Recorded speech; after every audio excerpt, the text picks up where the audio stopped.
All right. Good afternoon, everyone. So thank you for joining. So today, I guess most of you know Santosh. So Santosh will be talking about lambda matchability in cubic graphs. Over to you.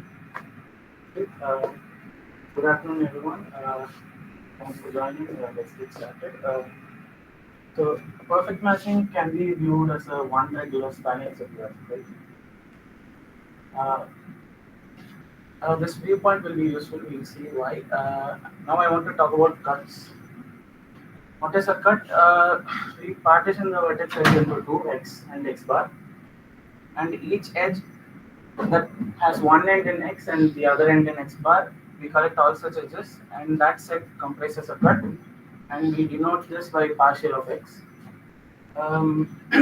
So note that if I, by the way, x and x bar are called shores of a cut, and if I start with a graph that has a perfect matching, then both the shores must have the same parity.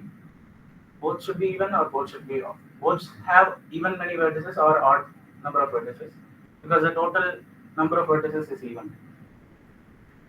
So if one shore is odd, I'll call it an odd cut, otherwise even cut. What we have here is an odd cut.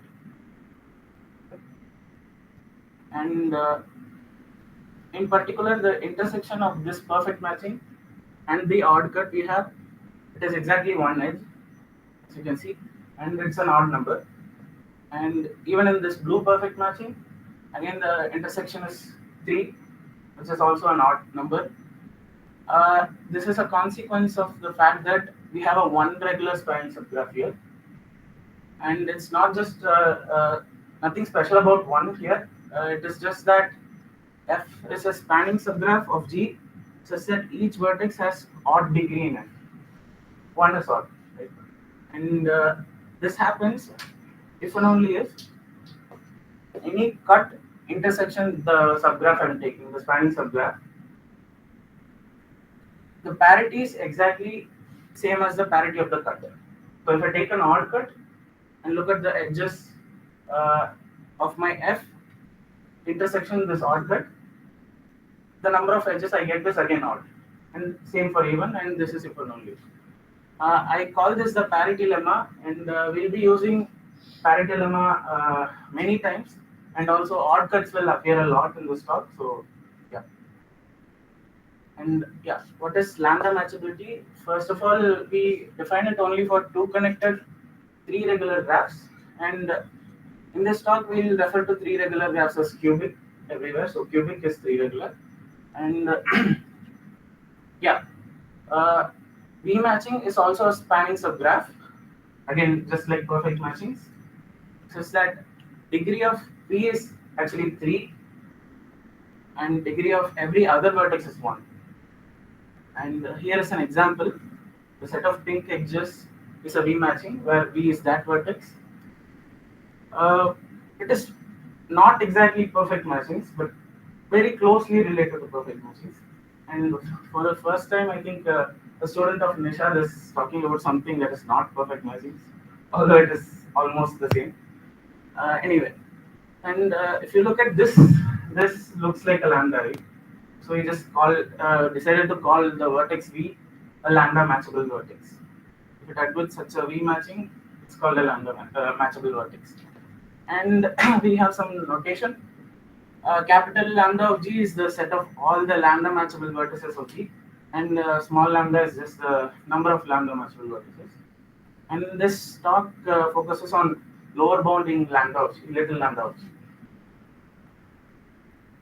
So why are cubic graphs interesting? Because we defined lambda matchings only for V matchings only for cubic graphs. Uh, Petersen proved that every two connected cubic graph has a perfect matching. It is in the same paper as he gave the Petersen graph. And do we need two connected here? We'll see. Does this graph have a perfect matching?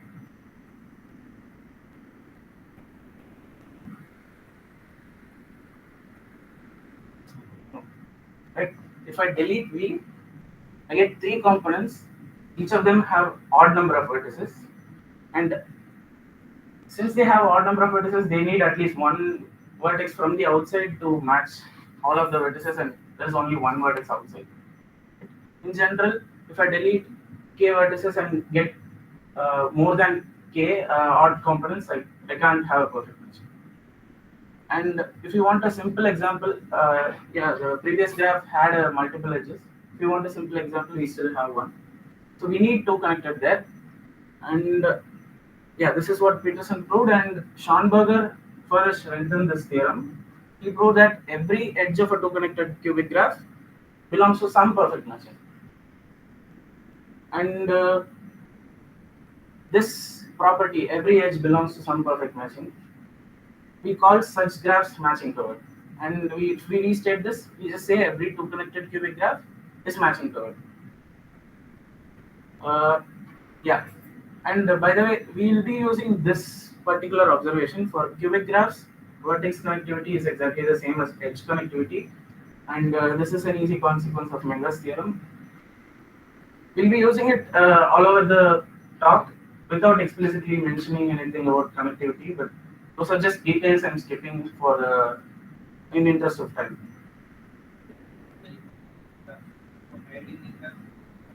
Yes, there might be other classes of graphs for this, which this is true, but for cubic, this works. And about V matchings,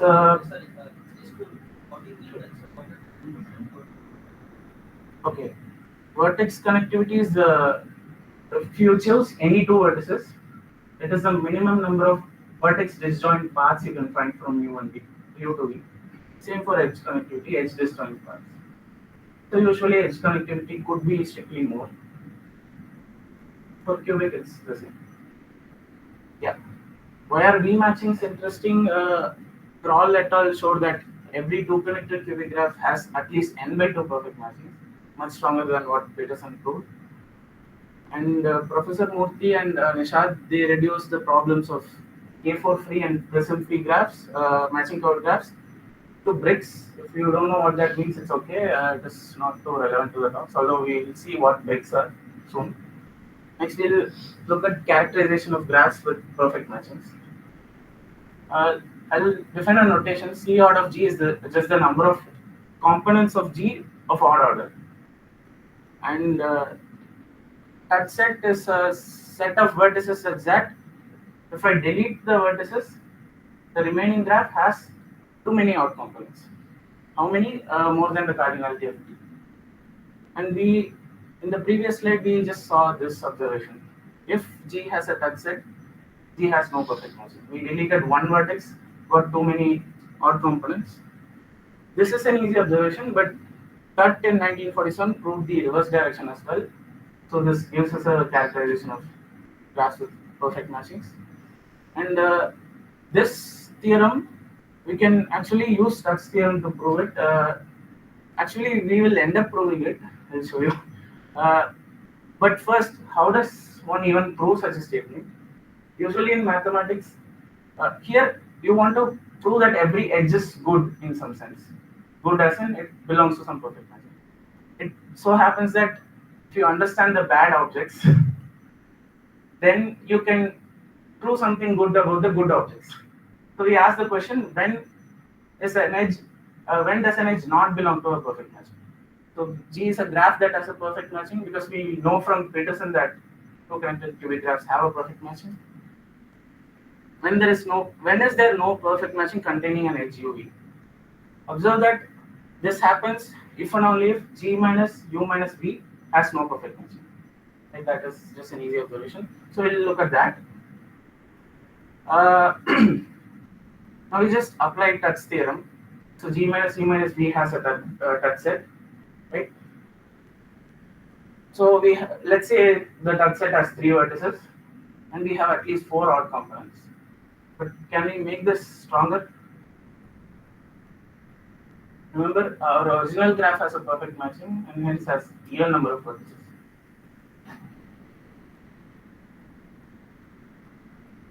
So the number of vertices here also should be even. This together is even,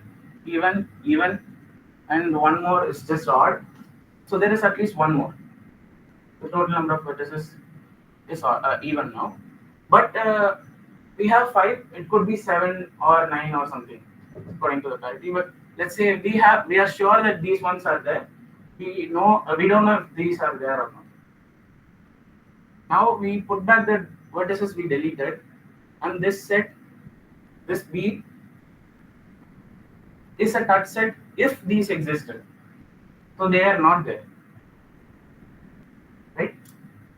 Because our original graph had a perfect matching, has a perfect matching, and then this set B, it's almost close to being a touch set, but not, because there is no touch set in a graph that has a perfect matching, but it is as close as it can get. You delete 5 vertices, get exactly 5 odd components. Such yeah, we've just proved G minus U minus V has no perfect matching. If there exists, then there exists such a set. I mean, the reverse direction is also quite easy. Like if this happens, I just take U and V out, the remaining set is a touch set. And such sets, we give a name for them because they turn out to be important. So we call them barriers. We delete a subset and get exactly as many odd components as we deleted. Then it is called a barrier. We've just proved this. G minus U minus V has no perfect matching if and only if there exists some barrier which contains both the ends of U and V, or both U and V, because here we are not talking about an edge explicitly. Yeah, I've just put the same thing here, and now can we say something about G is matching covered if and only if something about the barriers. Matching covered, recall this, it just says every edge belongs to some perfect matching.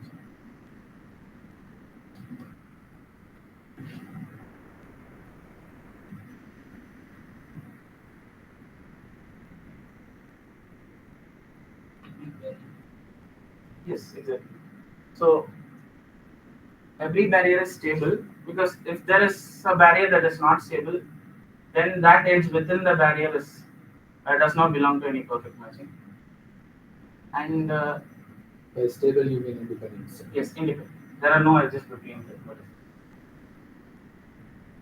And the forward direction is also easy. Now we define something called bicritical graphs. The word bicritical is related to factor critical, although if you don't know that, just this definition suffices. A graph is bicritical if G minus U minus V has a perfect matching for any pair U1 distinct ones. Now can we say anything about G is bicritical if and only if something about the barriers?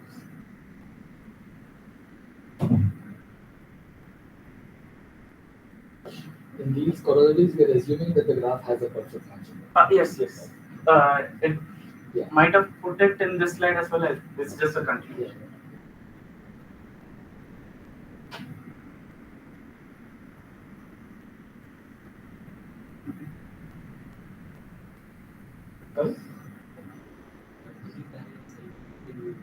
Yeah, exactly. If and only if every barrier is a singleton. Otherwise, you can just choose a barrier of at least size at least 2, delete 2 vertices. The remaining set barrier minus those 2 vertices is now a touch set. We're just using this if and only if directly, both the directions here. And yeah, we just added technical condition has at least 4 vertices to the definition of bicritical graphs. The only reason is to exclude this graph called theta. By the way, multiple edges are allowed in this talk. We want to exclude this because this is, if I don't have this condition, this is the only bipartite bicritical graph, and I don't want that. It will be clear why in the next slide. It's back to lambda matchability. Yeah, we have this setting. B is some vertex in a 2 connected cubic graph, which has 3 distinct neighbors, V1, V2, and V3.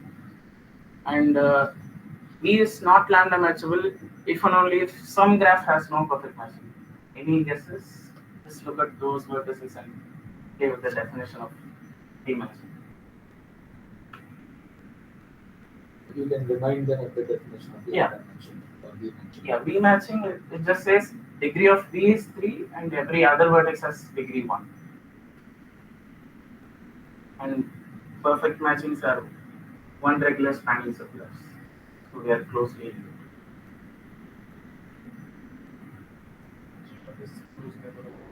Exactly. G minus close neighborhood. It is exactly the same as G minus V minus the neighborhood. And now we'll make some observations about lambda matchability. If G is bipartite to connected cubic, then what happens? Yeah. No, three distinct. Yes. Assuming. Yeah. It's part of the hyperbola. Yeah, but we are making three distinct. yeah, because if there is a parallel edge, if you want to make the degree of this vertex 3, you'll end up making degree of some other vertex not equal to 1, more than 1. So it's not even possible. So we just look at these cases, what happens. So if G is bipartite, any ideas? Two connected cubic graphs have perfect matchings. Yeah. Either? Huh. If G is bipartite, can we comment about lambda? The number of matchable vertices. This.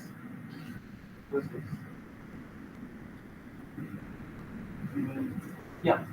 If G is two connected and cubic, it has a perfect matching. So if it is bipartite, both the color classes have the same cardinal. Now if I do this, yeah, I'm deleting many vertices on one side and just one on the other side, so 0.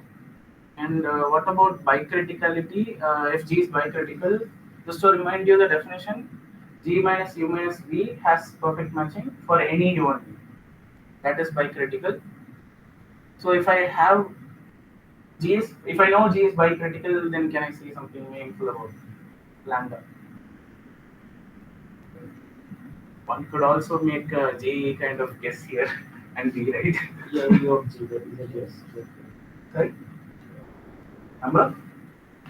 Yeah, V of G. Oh yeah, I use n of G in this talk for the order because I can delete these two vertices V1 and V2, get a perfect matching. Everyone has degree 1, but these two have 0 degree. But when I add these two edges, VV1 and VV2, degree of V becomes 3, degree of every other vertex is exactly.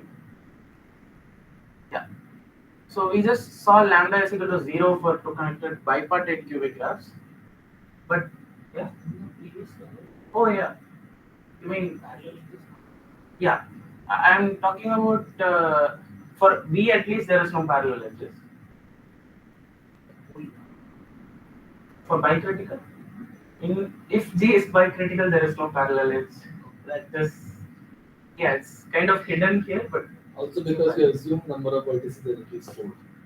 exactly. Yeah. I kind of forgot about it. Yeah, this is why we excluded theta in the first place. Yeah. Now, yeah, we saw that lambda is 0 for bipartite cubic graphs. What about two connected non-bipartite ones? Is there a linear bond?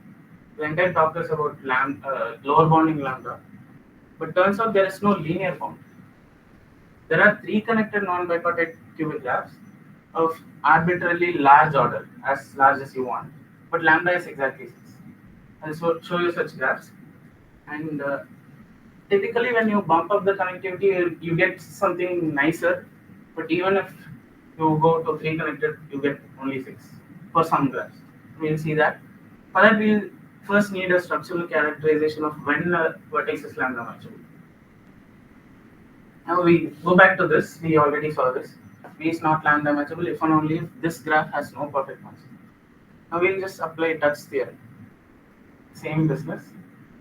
Again, can we make this stronger? Parity. We deleted 4 vertices, so still it has to be even. So this, but possibly there is 5. There is definitely 5. Possibly there is 7 or 9 or whatever. So these underlined ones, we know that they exist for sure. But I'll put V and the neighborhood of V in a certain fashion, this way.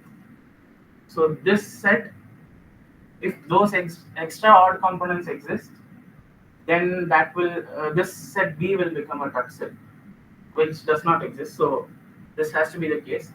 Again, we have a barrier, which when deleted leaves B as an isolated vertex. And both the directions are true, and it's easy to check. So we just prove this. V is not lambda matchable if and only if there exists some barrier which on deletion isolates V.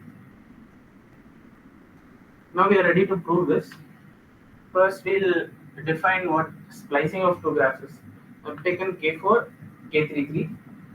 I take two vertices. I delete the vertices, but I keep the edges, like so.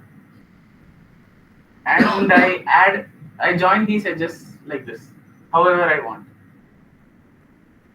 And this is a graph obtained by splicing K4 and K33. And here is a better drawing of the same graph. And you can also do this with other graphs. This is K33 spliced with K33.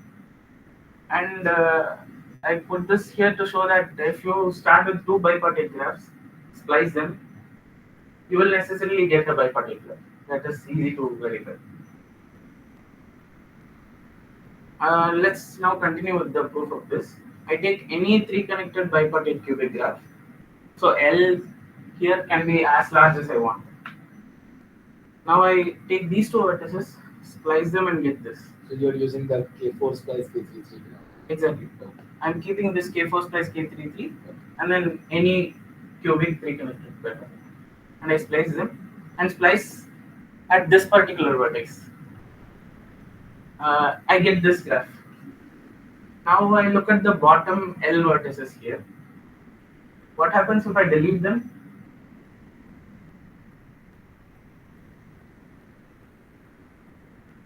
You mean, is it a barrier or something like that? Yeah. I claim it as a barrier. If I delete all these L vertices, all these L minus 1 vertices are isolated, in particular odd components, and the entire thing on the left, it is an odd component. So it is a barrier, and moreover, these vertices are isolated, they are not lambda matchable by the characterization, and I will mark them red. Okay. Now I look at these vertices, the bigger box. In total, it has L plus 2 vertices. Okay. And when I delete all these vertices, all these L vertices in the bottom, they are isolated. And if you look at the left side, there is a triangle and there is one more isolated vertex. In total, L plus 2 again, odd components, out of which L plus 1 are isolated, so they are not lambda matchable. Now, all those other vertices, one can actually verify they are indeed lambda matchable, so I'll just mark them green. And now we've proved this proposition because L can be as large as we want it. But yeah, next we'll look at an alternative parameter to lower bound lambda. All hope is not lost. And yeah, we'll look at cuts and contractions. We saw cuts already. It is a bipartition such that we first bipartition the vertex set and collect every edge going from left to right. And from this, I can construct another smaller graph, possibly smaller. I shrink all the vertices in X bar into a single vertex, and I can get this. This is called a partial X contraction, and I can do the same thing to the other side.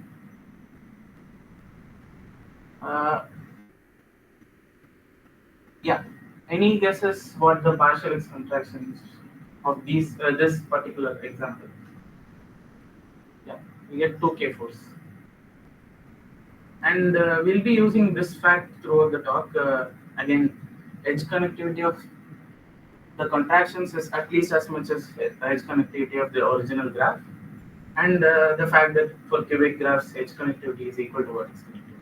But we won't get explicitly say that. And yeah, we'll look at particular types of cuts in matching curve graphs. We say that a cut partial X is tight if for each perfect matching M, the intersection of that cut and with the perfect matching M is exactly one edge, and clearly X must be odd from the parity lemma.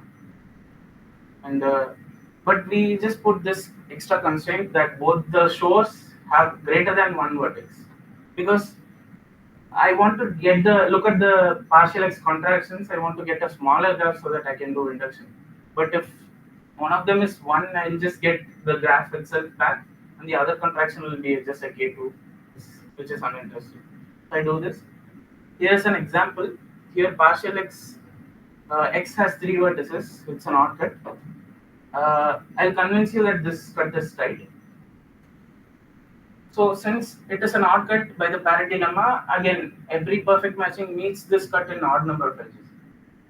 But in this case, it can either be 1 or 3, because there are 3 vertices on the left side. In particular, any such perfect, I just have to show you there is no perfect matching that crosses this cut in 3 edges now. If I show that, it is tight. Now, let's suppose there exists such a perfect matching. There is no choice, but we have to include F in such a perfect matching for that particular vertex. And if you stare at the drawing enough, you will realize E and E prime are exactly the same edges. The graph is really symmetric. Same with G and G prime. So I just pick these two.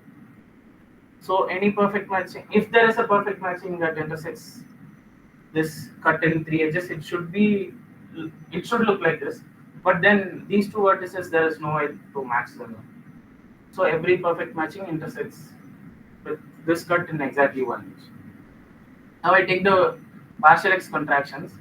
It is really easy to prove that both partial X contractions are matching covered for any tight cut. It's just the usage of definition. But what is more interesting is that there is a correspondence between the edges in this cut and the edges here and there as well. So I can just use the same labels to denote them. Now, if I take any perfect matching of the graph G shrink X bar, I'll call it G shrink X bar because I shrunk X bar. And look at the edge that is edge with which little X bar is saturated, right? That is little g. Since this is matching covered, I'll take a perfect matching containing little g in this graph. Now, if I take the union of these two sets of edges, I get a perfect matching in the original graph. This is something we'll be using later on. And the converse is true as well, since we know that any perfect matching meets this cut in exactly 1 edge. I can take the restriction of any perfect matching there in the smaller graphs, and there will be perfect matchings in them as well, in the smaller graphs. Now we'll look at what is tight cut decomposition. Given a matching covered graph, you might have tight cuts or you might not. If you have a lot of tight cuts, you just choose one and you take the two contractions. Now G1, if you observe, it has no tight cut, so I'll put a box around it. It stops there. But in G2 there is a tight cut. There is exactly one tight cut, and I take the two contractions. Again, G22 is does not have a tight cut, and so does G21. So I put a box around it and I end this. This procedure will end because every time I'm decreasing the number of vertices. And note that these can be bipartite or non-bipartite. Here K33 is bipartite, K4 is non-bipartite. So we give such graphs a name. Matching covered graph free of tight cuts is called brace if it is bipartite, and brick if it is non-bipartite. Now, let's say I give, is it unique? Let's ask this question for a moment. Let's say I give two graphs, give the same graph to two different people. Let's pick Aditya and Narayana, and I ask them to do tight cut decomposition procedure, but they're not allowed to collaborate. And is it guaranteed that they'll get the same list of graphs, although they seem to take the same choice in their life? But will that happen with the graphs as well? Will they get the same list of graphs? I mean, there is no reason to believe so, right? But Loas proved that it is indeed true, but up to multiplicities of edges, which means, say if Aditya gets two Petersens, both are simple. Narayana will also get two Petersens, but it might have multiple edges. We don't know.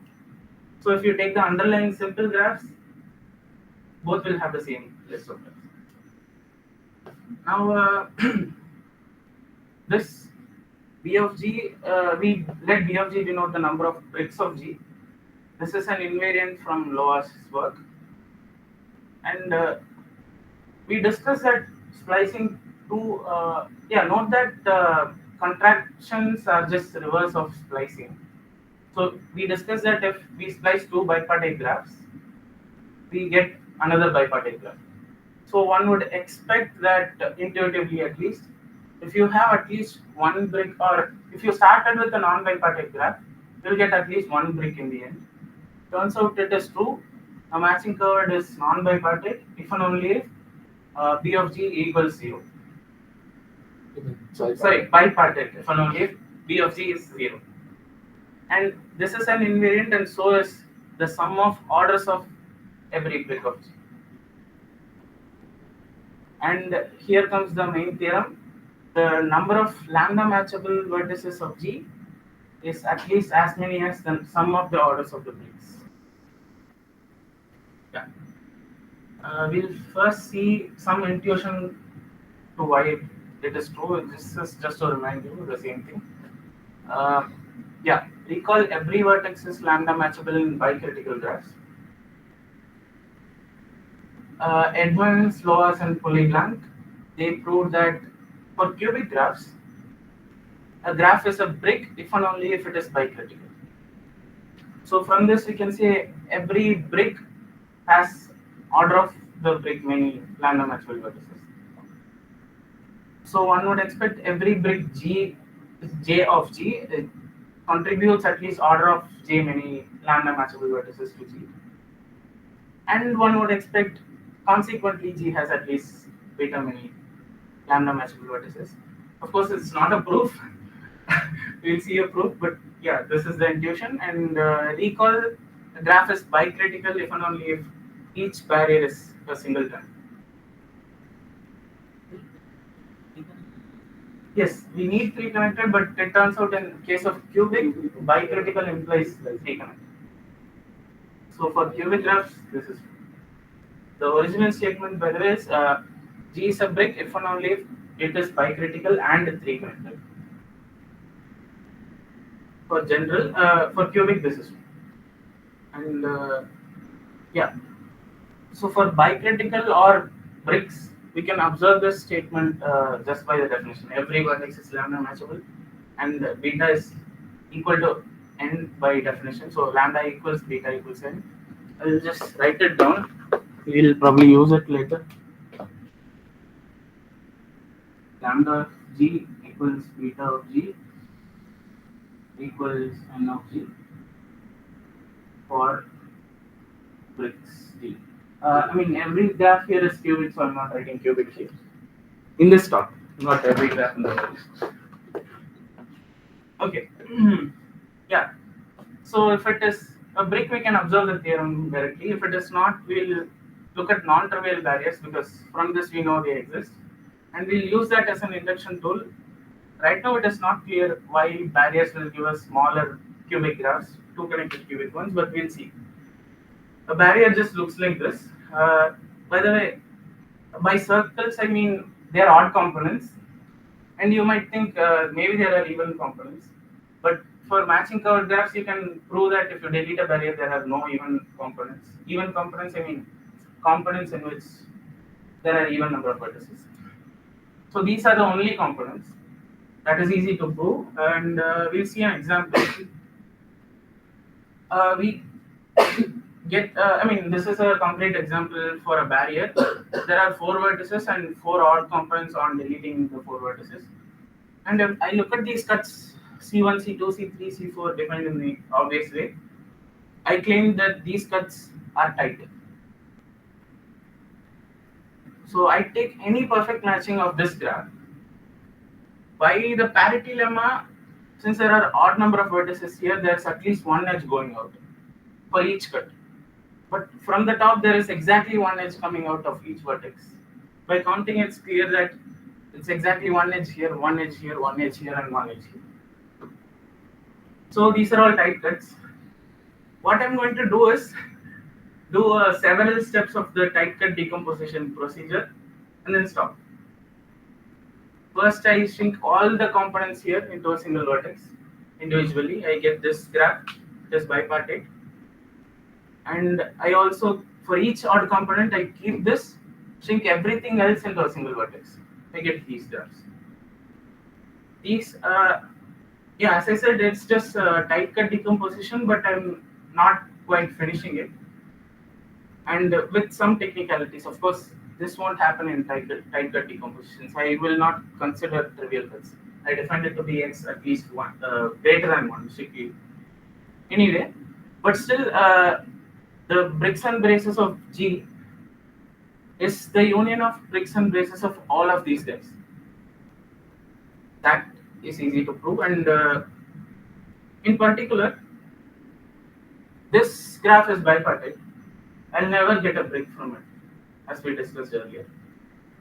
It is bipartite if and only if number of bricks is 0. So all the bricks of this graph come from here. So I don't seem to have space, but I'll just write it over here. It's okay. So beta of G is equal to the sum of beta of Gi's. Okay. And now let's. This is true for any matching curve graph. Now let's look at the case of cubic. Do you also give these some names? Oh yeah, I kind of forgot to change it. It comes up over there. Yeah, initially I had that first and then this second. Anyway. Maybe you can just tell them what Yeah, they are called. this is called the core of G, and these are fragments of this graph arising from this set B, so they are called B fragments of G. And now, yeah, this is the core and B fragments. Now we'll look at the cubic case. We already argued that these are tight cuts in general, so in cubic also they are tight cuts. Now, since this graph is two connected, there is at least two edges coming out of each component. But now I'll apply the parity lemma, but the spanning subgraph is the graph itself. Each vertex has degree 3. So this is an odd cut, so there should be odd number of edges coming out. We already have 2, so it should at least be 3. Now by counting, it's clear that it is exactly 3 everywhere, because all the vertices above, they have 3 edges coming out. In particular, there is no edge between here, right? So we've just proved Schönberger's strengthening of the Petersen theorem. Two connected cubic graphs are matching out. Because if a graph is matching out, if and only if every barrier is stable, we took a barrier and showed it is stable. Now these two graphs I have, again, this is a cubic bipartite matching curve graph. Matching curve because it is some contraction, tight cut contraction, repeatedly. And this is also cubic. These are called the core of G, as I said, and these are all the B fragments of G. And we'll be using this extensively to prove the main theorem. Yeah, next goals. We assume that the graph has a barrier, non-trivial barrier.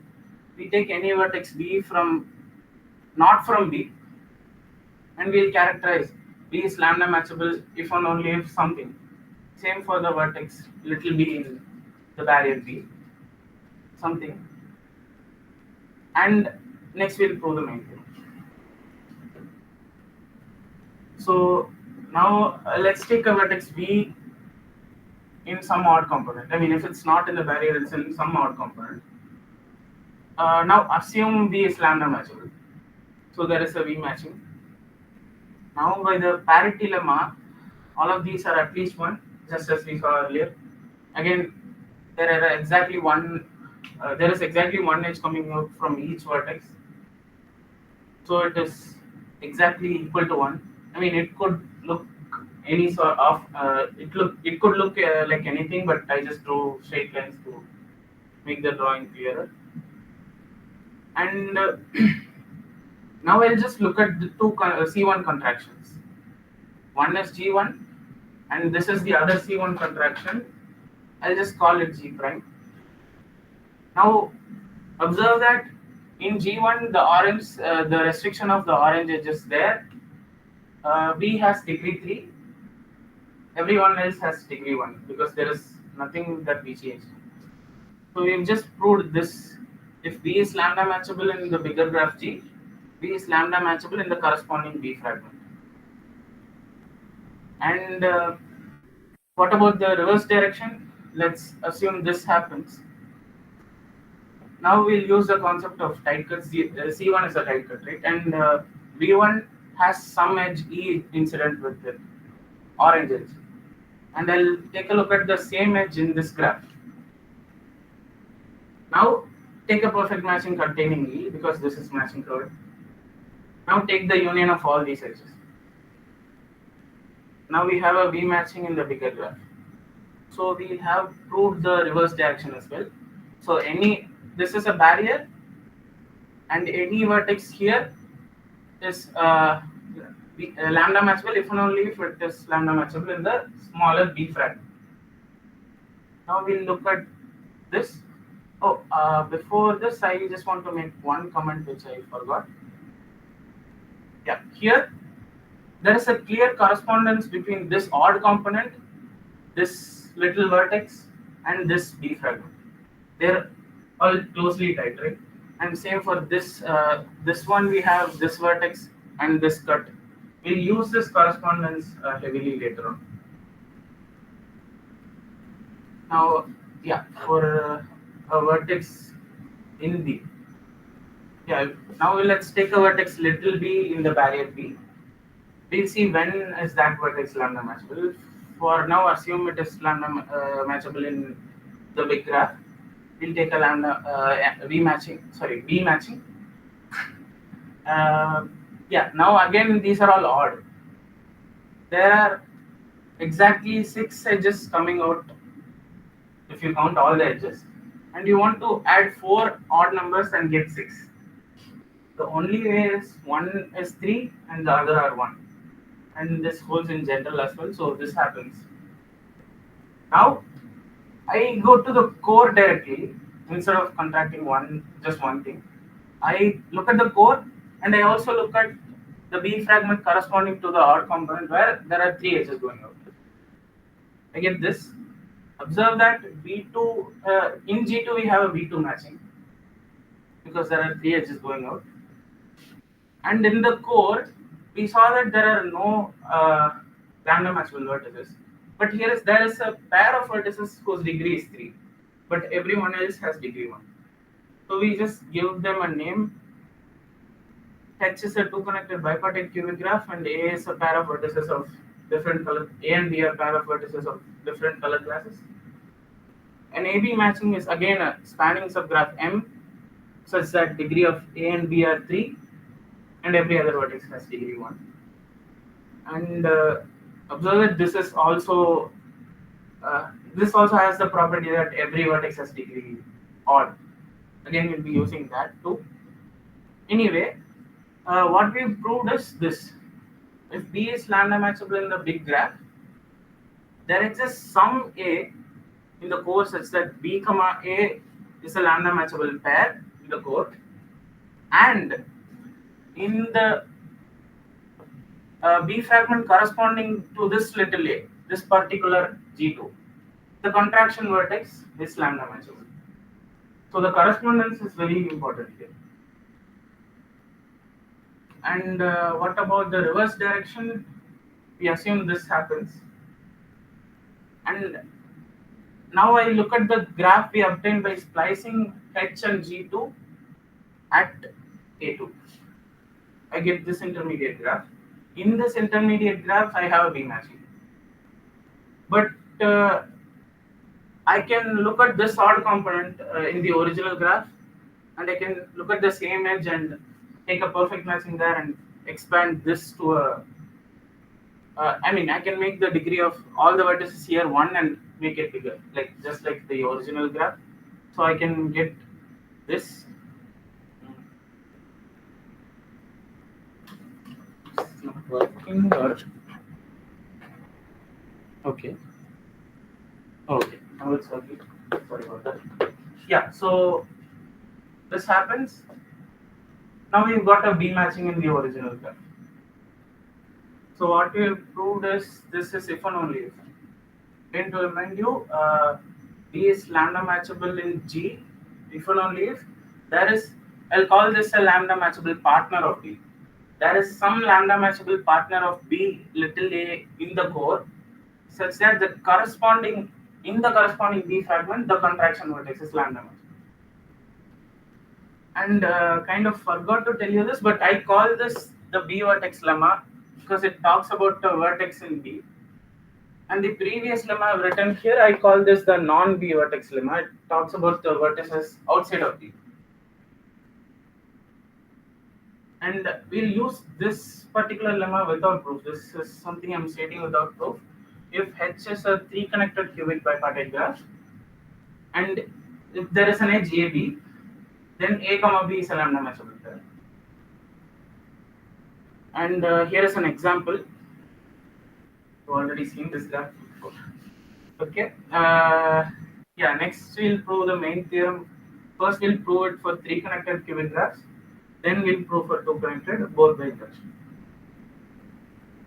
So the main theorem, we already saw this lambda of G is at least beta of G. We also characterize graphs for which the equality holds here. First, for bipartite graphs, lambda equals beta equals 0.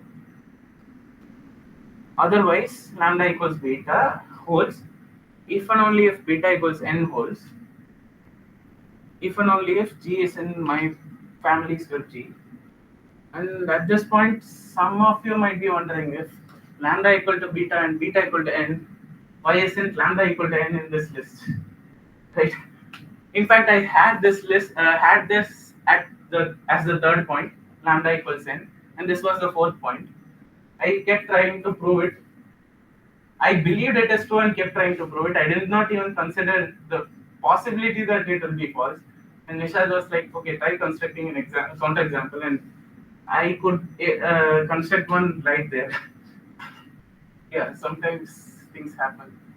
Anyway, and we also later continued this work and characterized all the graphs in which lambda equals n. In other words, every vertex is lambda matchable. But that is not part of this talk.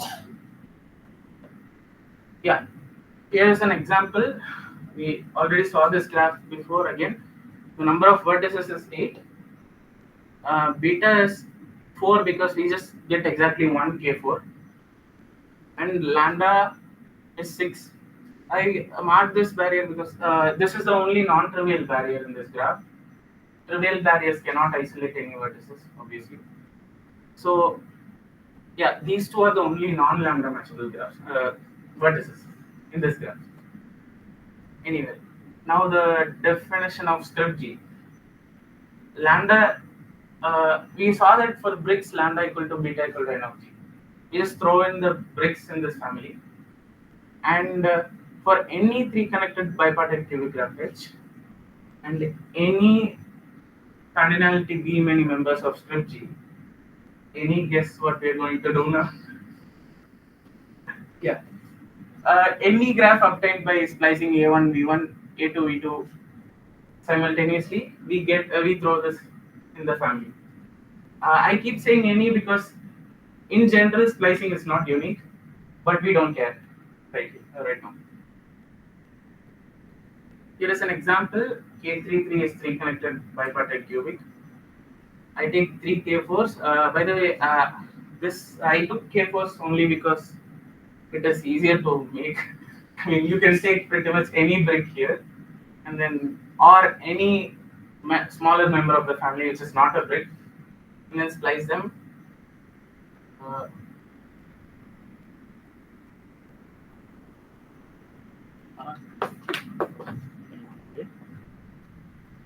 Yeah.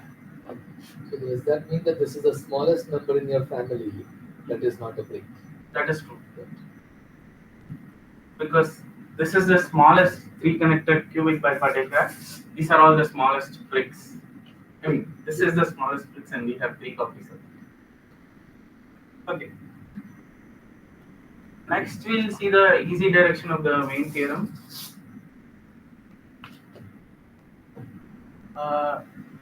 Yeah, every member G of script G satisfies lambda equals beta equals n. We wrote this for all bricks. Now I'll update it for.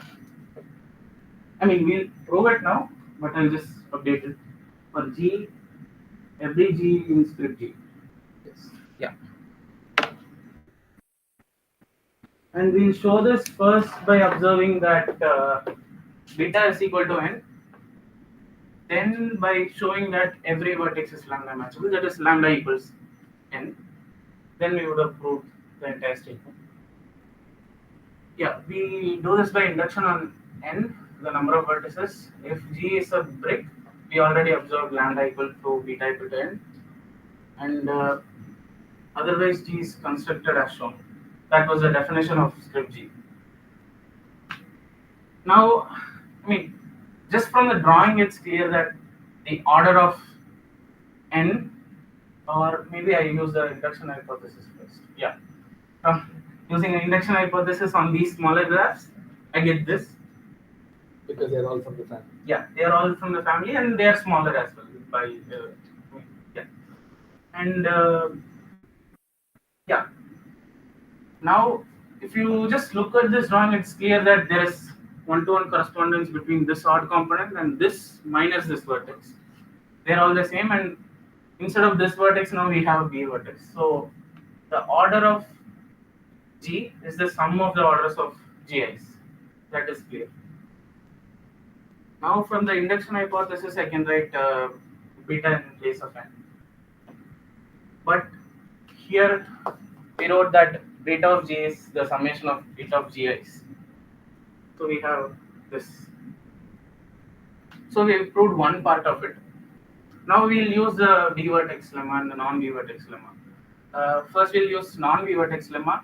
Every vertex here is lambda matchable in this graph by the induction hypothesis because lambda equals n. That if and only if it is lambda matchable here. So all of these vertices are lambda matchable. That is, all of the vertices in B of G minus the barrier, they are all lambda matchable. Now, the non-B vertex, the B vertex lemma says B is lambda matchable if and only if there exists some lambda matchable partner in the core such that in the corresponding B fragment, the contraction vertex is lambda matchable. But here, everyone is lambda matchable. So we just need, for each B here, we just need one lambda matchable partner. But I just take an edge. I already claimed without proof that the pair is lambda matchable. I use that fact, and from that, I can write every vertex in B is also lambda matchable. Combining these, I mean, every vertex is lambda matchable. That is clear.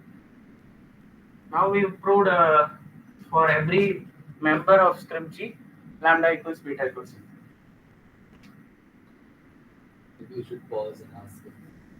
Oh yeah. I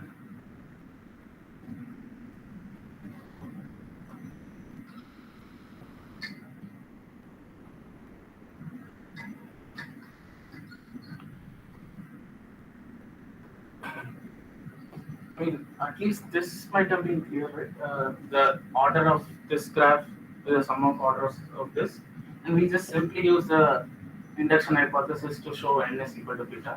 But the other case is just the usage of, if you get the lemma statement, well, you might understand, but I can explain the lemma statement if you want. So you use the fact that H is 3 connected by potent cubic graphs. Yes. Right? And that is where you're using the adjacency lemma.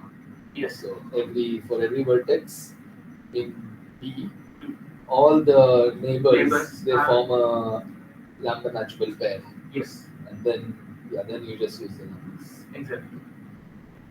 I mean, here also every vertex is lambda matchable, so I just need one partner. Yes. Any partner is fine.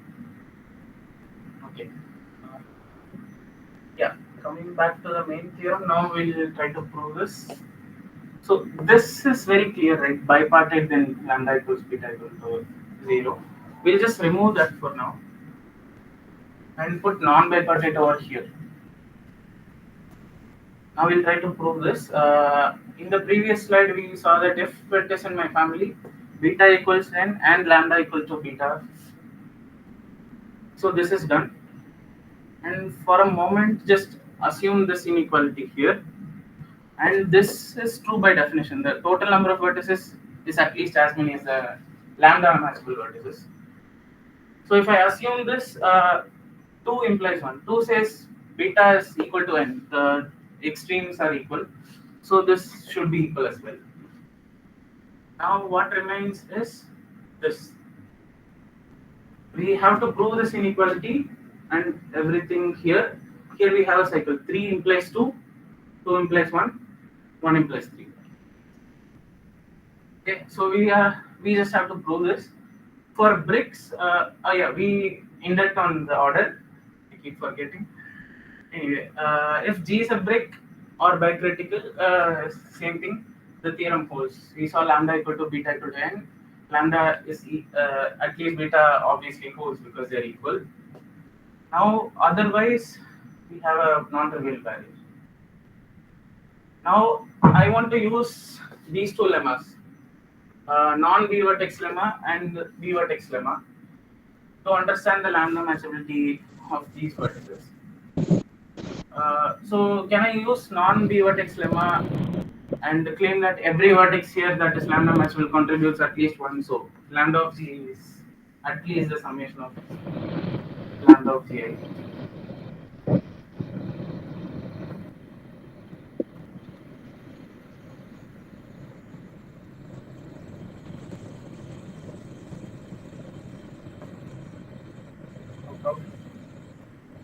Sure. Only for the non-b-vertex lemma. Yes.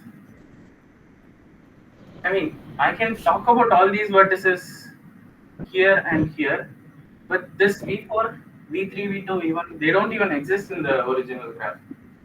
So if they are lambda matchable, I'll end up overcounting. So I have to count only those. So let's say in this example, there are 2 vertices V1 and V2 which are lambda matchable and 2 that are not. Now I have to put a -2 here so that it is correct. So instead of counting these 2, I will just count the corresponding A vertices just for just a technicality. It will make things easier later on. So I define A prime to be the set of AI such that BI is lambda matchable. That is the corresponding B fragment, the contraction vertex is lambda matchable. So now I just have to put minus cardinality of A prime. Now I'm good. But here we have greater than equal to because we counted only these vertices. Now we'll just include these vertices that are lambda matchable. We'll just write the definition. P prime is lambda matchable. P prime is a set of vertices in the barrier P that are lambda matchable in the big graph G. Now I can just write lambda equal to this whole thing plus B prime. But I still have no information about B prime. I want to lower bound it at the end, right? Just where I use this lemma, which says there exists B is lambda matchable in G if and only if there exists some little a in the core such that A and B are lambda matchable. The pair AB is lambda matchable, and then the B fragment corresponding to A, little a, the contraction vertex is lambda matchable. I mean, all it says is that for a vertex here to be lambda matchable, I look at the core. I need to have at least one lambda matchable partner in this A prime. That's all it says. So I'll write that down. B prime is this, but it also can be defined this way. B prime is the set of BI's in capital B such that there exists some AJ in A prime such that they are lambda matchable partners. This is because of the way you defined it. Right? Exactly. And this is why we, instead of counting V1 and V2, we just took correspondence and counted A1 and V2. And yeah, by the adjacency lemma, if I look at any edge going out here, those two vertices are lambda matchable pairs, right? That is what the lemma says, like the adjacency lemma. So every neighbor of A prime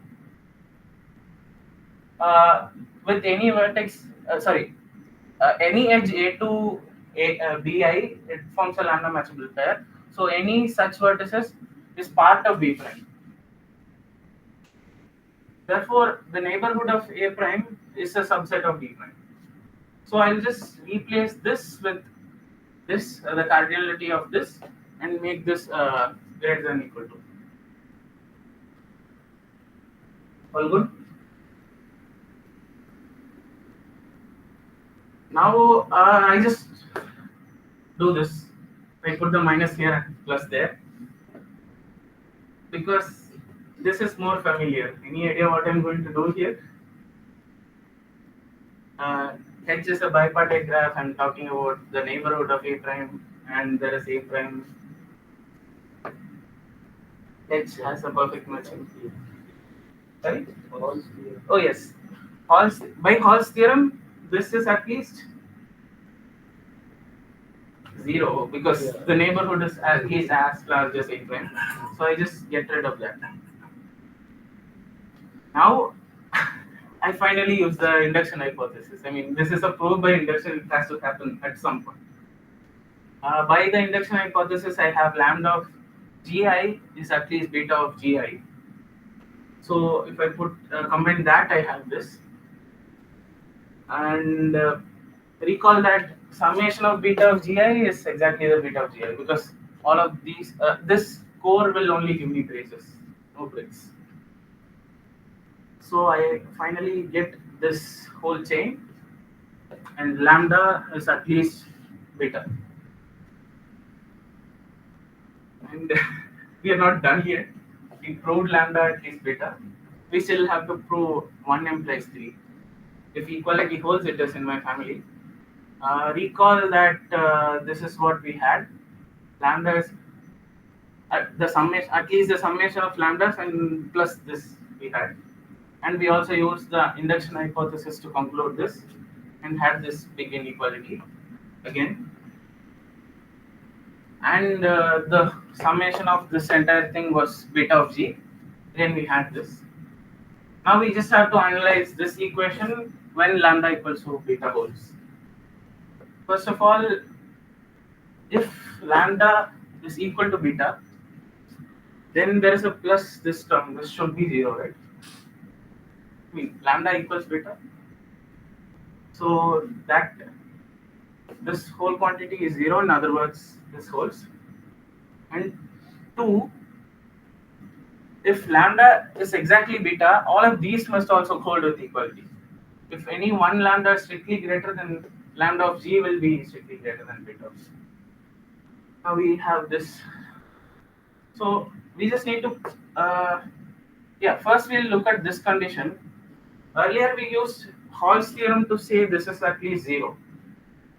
But we only use the fact that H has a perfect matching. But we know something stronger. H is matching covered. So there is a Hall's type characterization of matching covered bipartite graphs, which says for every A prime, the neighborhood is not just at least as much as A prime, but at least one more. But of course, this cannot hold for the empty set A prime. A prime equals empty set case and A prime equal to A case. So except for those, the neighborhood is at least one more. But this holds. So it must be the case that A prime is either empty set or the entire set itself. Now lambda equals to beta of gi for lambda of gi is equal to beta of gi for all the smaller graphs, and I have this. So by the induction hypothesis, I say gi is in script g. Or am I lying? Any idea? Is this right? I mean, initially we wrote the theorem for any three connected cubic graph, and we saw that bipartite is easy. And then we added non-bipartite to the hypothesis. So I can say this only if I know GI is non-bipartite. The entire statement is only about non-bipartite graph. So if GI is bipartite, I can't say this. So I just add a condition for now. If GI is non-bipartite, it belongs to my family. But recall, for every graph in the family, lambda equals n holes. So every vertex is lambda matchable. In particular, I care about the contraction vertex. GI is lambda matchable in GI. We named the contraction vertex GI, which means by definition, AI is in my A prime. Right? So the contrapositive of this will say, if suppose I assume A prime is empty, there are two cases. I want to eliminate one, so I'll assume this is true. If it is empty, this should not happen. If this is false, GI is bipartite, just the contrapositive. And if it holds for every AI, if A prime is empty, then each GI is bipartite. But we started with the non-bipartite graph. If each GI is bipartite, and I'm slicing it with H, which is also bipartite, G must have been bipartite, which is a contradiction. Right? So it is false that A is empty set. So A prime is empty set. So A prime must be A. I have this. And now I had written if GI is non-bipartite, I want to eliminate this. If what I do is I observe that A prime is A, but the definition was we put AI in A prime only when this happened. VI is lambda matchable in GI. But if VI is lambda matchable, it cannot be bipartite. GI cannot be bipartite. So we can say every GI is indeed non-bipartite, and this holds. In particular, we know every GI belongs to script G. If lambda equals beta, every GI belongs to script G. We call the definition of script G. We had all the bricks are there, but for any cubic three-connected bipartite cubic graph, oh, sorry about that, I put cubic twice. Yeah. Anyway, if these are any members of script G, then this is also in script G. We proved that every GI is in script G. By the definition, G must be in script G. Now we've proved the main theorem for three-connected cubic graphs. So I think in the interest of time, it's 4:40 already. Okay. So maybe you can just tell them the two connected cubic extension. Sure. Yeah. And skip the proof. Yeah. Okay. Okay. I'll just quickly show them this. If the G is a two-connected cubic graph that is not three-connected, vertex connectivity is equal to edge connectivity. I have a two edge strip. I can make two smaller graphs from this. I just remove these two edges and add a new edge like this. I can do this to the other side as well. And these are called the Mark C components. And observe that they are also cubic, clearly. I just removed two edges and added one there. And this also holds. The order of this is the sum of the order of these two. And here is an example. The two Mark C components of are K3, and K4. Now, two-cut decomposition is defined similar to tight-cut decompositions. Just keep doing this until you get three connected cubic pieces of G. And Cunningham and Edmonds, similar to Loa's result, they proved that this should give us a unique list of graphs. Hence, we can define some invariants.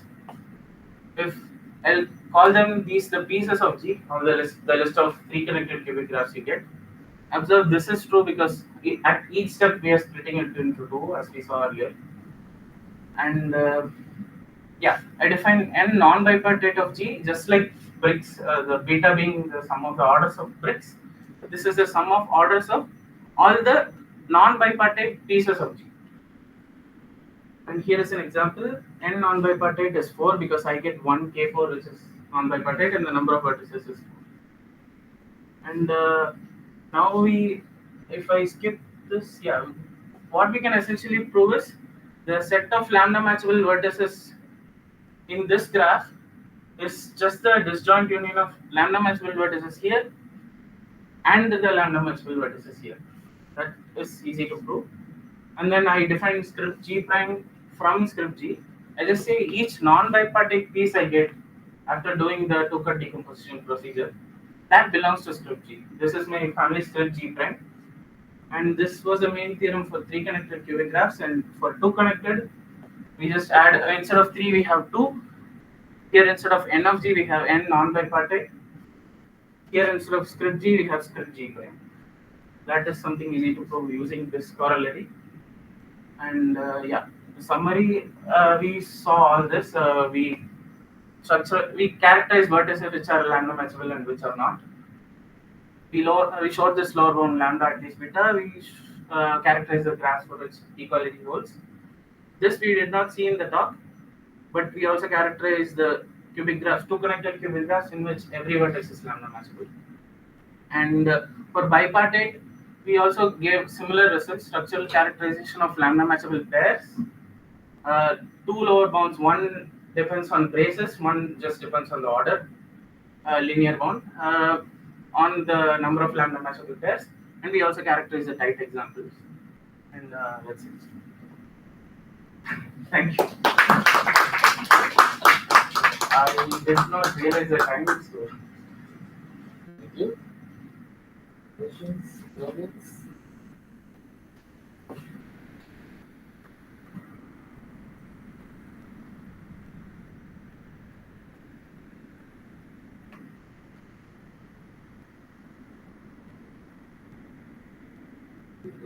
Clear?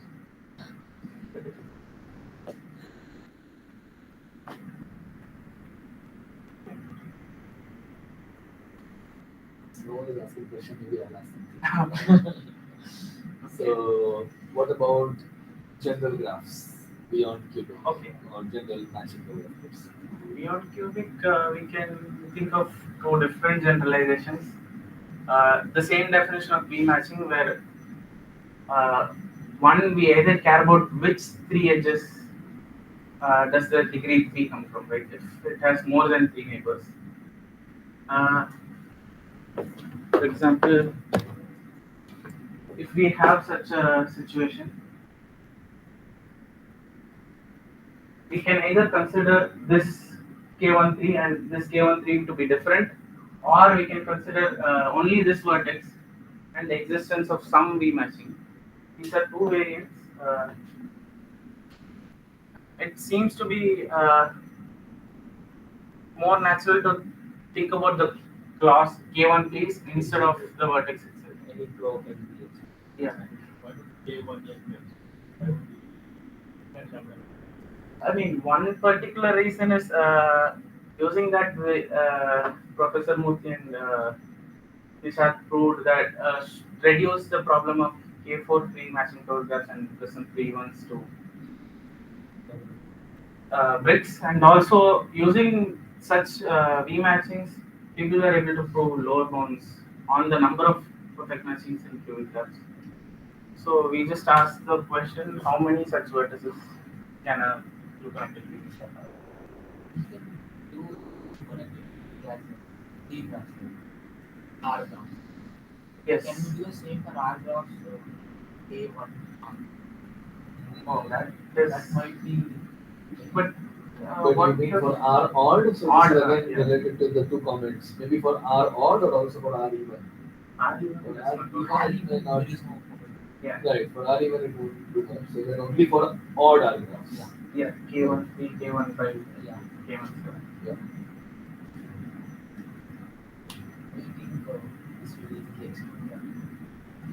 I mean, we did think about this general case for a while, but we also ended up proving this, and we had other things going on, so we did not spend Yeah, much but I time think this thinking about odd R graphs would be interesting. I don't know. I mean, at least it would be worth trying either for you or for somebody eventually. Yeah, as Santosh said, we had other things to do. So. But yeah, I think odd R. you. Any other questions or comments? No? Okay, if not, let's thank the speaker again.